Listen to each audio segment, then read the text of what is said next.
Eh oui, nous irons pendre notre linge sur la ligne Siegfried, voilà. Et non, c'est plus la ligne Siegfried.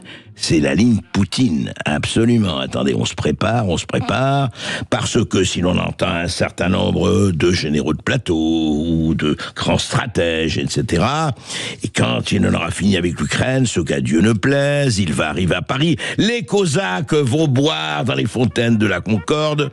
Voilà, ça va être très très fort, et ça se prépare. Et d'ailleurs, notre président bien-aimé, chef des armées, nous a donné le là. Écoutez, voici ce qu'il vient de dire en visite à une base aérienne. Écoutez-le. Nul ne sait dire ce qui adviendra dans les mois, les années qui viennent. Ce que je veux, c'est que nous soyons prêts. Ce que je veux, c'est que nous soyons protégés. Ce que je sais, c'est que grâce à cette culture de l'engagement, à la force de nos armées, à la force de notre armée de l'air et de l'espace, ensemble, nous saurons faire face.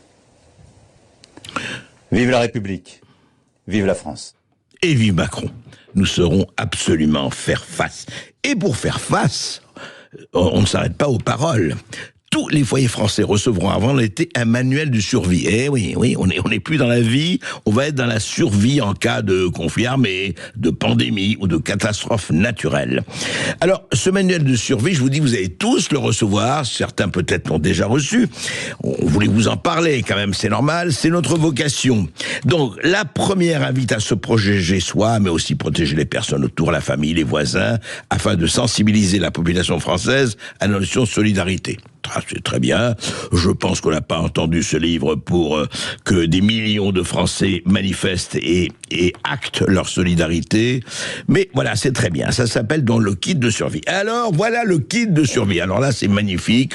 Effectivement, non, c'est très très bien. Je vais vous dire, voilà ce qu'il faut prévoir en cas d'attaque atomique ou en cas que vous voyez que les Russes ou les Hongrois ou les Chinois ou je ne sais pas, ou les Coréens arrivent.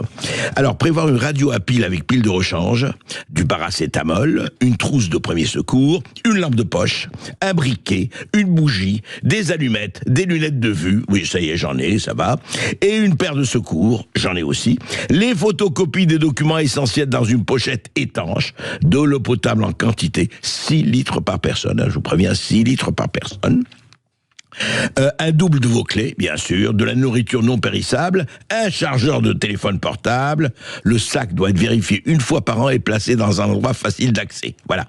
Le manuel recommande aussi de prendre des jeux de société pour ne pas s'ennuyer. C'est vrai, un peu de Lego, un peu de s'amuser. Voilà, un peu de Pokémon. On aime bien les Pokémon. Voilà. Il faut. Qu'est-ce que c'est le but, c'est de faire face quelques jours à l'autonomie. Quelques jours, mais messieurs, mes commandants, mes chefs, mon président, et si ça dure plus que quelques jours, qu'est-ce que je fais? Non, c'est bien, bon, mais c'est très très bien. Mais alors, la seconde partie du livret, j'y arrive, alors là c'est intéressant. Que faire en cas d'alerte imminente? Si les numéros d'urgence sont rappelés, comme les pompiers, la police ou le SAMU, ainsi que les fréquences radio, de simples gestes sont aussi évoqués. Par exemple, et je vous assure que c'est écrit noir sur blanc, il faudrait notamment fermer toutes les portes du logement en cas d'accident nucléaire. Vous entendez? Une bombe arrive, hydrogène, etc. Vous fermez la porte. Et attendez, vous croyez que les effets de la bombe ne passeront pas la radioactivité si je ferme la porte? Ben, je ne sais pas. Écoutez, voilà, fermez votre porte. Voilà, vous savez, vous vous rappelez de Tchernobyl. Le nuage de Tchernobyl n'allait jamais franchir la frontière française. Voilà. Et ben ça, il franchira pas vos portes. Troisième et dernière partie, inciter Français à s'engager dans l'armée. Voilà, comment s'inscrire dans une réserve, qu'elle soit militaire, numérique ou communale. Alors c'est très bien tout cela, et pourquoi pas, et évidemment que si on est envahi, si on est occupé, le devoir est de résister. Mais aujourd'hui, on est vraiment envahi, on est là, on est occupé, les Russes sont en Belgique, les Russes sont déjà à la frontière française, les Russes sont en Allemagne. Non mais, attendez, vous n'allez pas être défaitiste et pacifiste, Berkoff. Vous savez très bien que il faut prévoir, qui civis pacem parabellum, qui veut avoir la paix, prépare la guerre, etc. Oui, mais enfin, franchement, quand on regarde ce qui se passe à l'heure où Poutine et Trump sont en train d'engager, sont en train d'être à table et qui est au menu, comme disait l'autre, c'est l'Europe. C'est qui est au menu? Alors, moi, je veux bien qu'on fasse, qu'on prévient pour qu'on lui a amené stratégie de résistance et tout ça. Mais très sincèrement, commencez déjà à négocier ou commencez déjà à vous préparer. Où en est, hier, nous avons reçu Patrice Huiban pour la défense. Où en est vraiment l'armée française?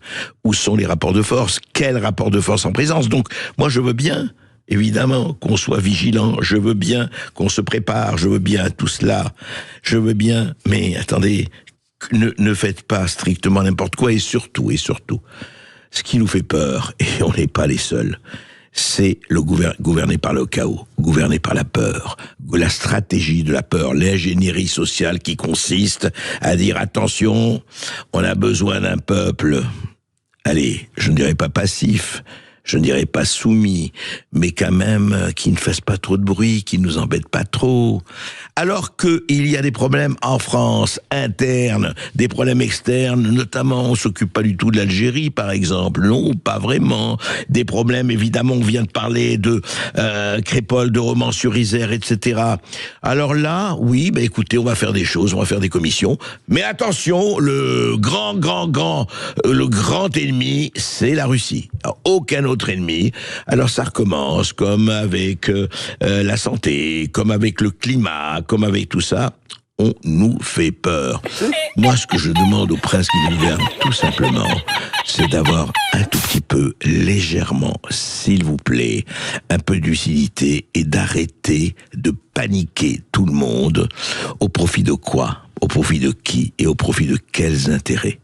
On n'en est pas là, et essayer effectivement d'abord de réunir une Europe qui est loin d'être réunie, de réunir une Europe qui tire à U et à dia, avant de penser à cette espèce d'unité, tous debout devant l'ennemi.